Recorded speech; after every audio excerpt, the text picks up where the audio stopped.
खुद का तुम्हारा अपना टारगेट है, सबके एक से टारगेट नहीं है।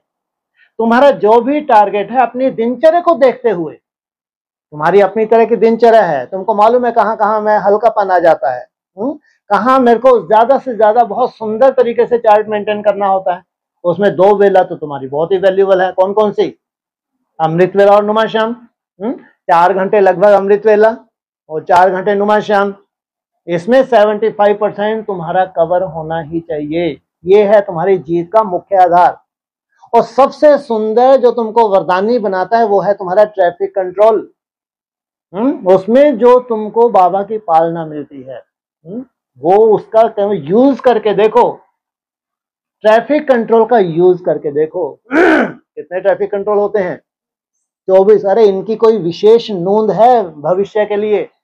अब जब तुम्हारा एक ही ट्रैफिक कंट्रोल ज्यादा से ज्यादा कितने समय का हो जाता है? ज्यादा से ज्यादा बोला 10 मिनट का। और तो वहां 1 से 5 बजे तक कितने ट्रैफिक कंट्रोल होते हैं?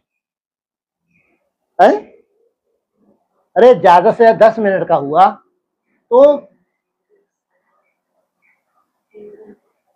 6 चौका 24। लो 1 से 5 बोला तो कितने हुए? 24। अब सोचो, हर चुटकी बजाते हो अगर 10 मिनट बीतने लगे तो हर घंटा भी ऐसे ही बीतेगा। इसलिए बोला वो 3 घंटा 45 मिनट जैसे 24 घंटे का आसन सिद्ध होता है। क्या कहना चाहता है बाबा? एकाग्रता जब बढ़ती है तो समय का मालूम नहीं पड़ता। उनको लगता है 1 मिनट बहुत बड़ा है, जिनकी एकाग्रता नहीं उनको लगता है 60 सेकंड बाप रे बाप कितने बड़े होते हैं, है? और तुमको अगर ये 60 सेकंड जो 1 मिनट है उसमें तुमको लगता है तो 2-3 संकल्प चल जाते हैं, तो तुम्हारा जो बड़े से बड़ा टारगेट है मान लो 5 या 10 मिनट का, उसमें अगर 2-3 संकल्प ही चलते हैं तो तुमको टाइम का मालूम पड़ेगा? तो सोचो उसमें पूरी नोंद हो जाती है, अमृत वेले 24 घंटे की नोंद हो जाती है। कितना छोटा हो जाएगा 24 घंटा। ये है एकाग्रता की पावर।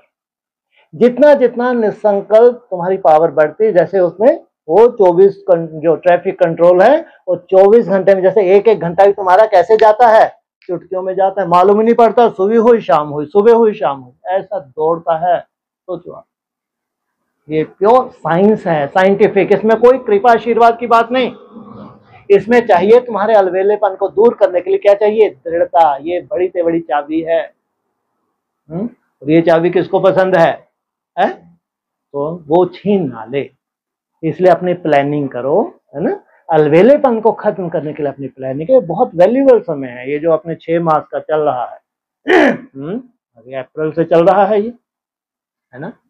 और ये अक्टूबर तक चलेगा। तो इसमें अपने को अभी तो चांस है, आगे चल के अभी 21 रोज की भट्टी मिलेगी जून में। वो कंटिन्यू सोचो कितना सुंदर वायुमंडल है। उसके बाद सबसे डेंजरस भट्टी, वो डेंजरस ही कहेंगे दुनिया के लिए, कब से कब चलेगी? जून से लेके सितंबर लास्ट तक सबसे डेंजरस होगी दुनिया के हिसाब से। और तुम्हारी चाल स्टेप स्टेप रख के चलना। इसलिए तुमको कोई चिंता नहीं, तुम्हारी तो खुशी शांति क्या करे बढ़ती जाएगी। दिन प्रतिदिन क्या बढ़ेगी? तपस्या में खुशी आनंद होता नहीं होता? या तपस्या कोई मजबूरी होती है? अगर तपस्या में तुमको आनंद ही नहीं मिल रहा तो ये तपस्या कैसी भाई? इसलिए कंबाइंड, क्या बोला? साथ नहीं, क्या कंबाइंड स्वरूप इमर्ज करो। इसलिए साधारण समय नहीं है हमारे लिए, तो बहुत बहुत वैल्यूबल है, क्योंकि अर्थ सहित हम जानते हैं। तो ये जो 6 मास का इशारा भी दिया, जो अक्टूबर तक का टाइम है हमारे पास, इसमें बाबा केवल मेहनत देखता है तुम्हारी। क्या देखता है? ये नहीं भी कितना हम कोशिश करते हैं, थोड़ा सा समय लगते हैं तो फिर उसको तो निसंकल्प हो ही नहीं पाते। अरे कोई चिंता नहीं, क्या करो, कौन सी धुन लगा दो, आज जपा जाप की धुन लगा दो। हर कर्म करते हुए मेरा बाबा मीठा बाबा प्यारा वाला धुन लग जानी चाहिए। दूसरे संकल्पों को आने का चांस ही मत दो। क्या जो व्यर्थ आता है उसको चांस ही मत दो। इतनी हर कर्म करते हुए धुन लगाई जा सकती है या नहीं लगाई जा सकती? कितना सहज है ये, सोचो। अगर संकल्पों को, व्यर्थ के तूफान को तुमने रोकना सीख लिया तो मन की गति कैसी हो गई? ऑटोमेटिक नेचुरल हो जाएगी। मन की गति बहुत स्लो महसूस करेंगे कि अब जैसे कि मन मेरा क्या हो रहा है? स्थिर हो रहा है धीरे धीरे। इसलिए अभ्यास चाहिए और कंटिन्यू अभ्यास चाहिए। ये तुम भाग्यशाली हो, वो कंटिन्यू ही रहना है तुम्हारा जो कार्यक्रम। तो कभी बीच में गैप मिलेगा तुमको, है उम्मीद? नहीं तो भगवान का कार्य ही नहीं होगा।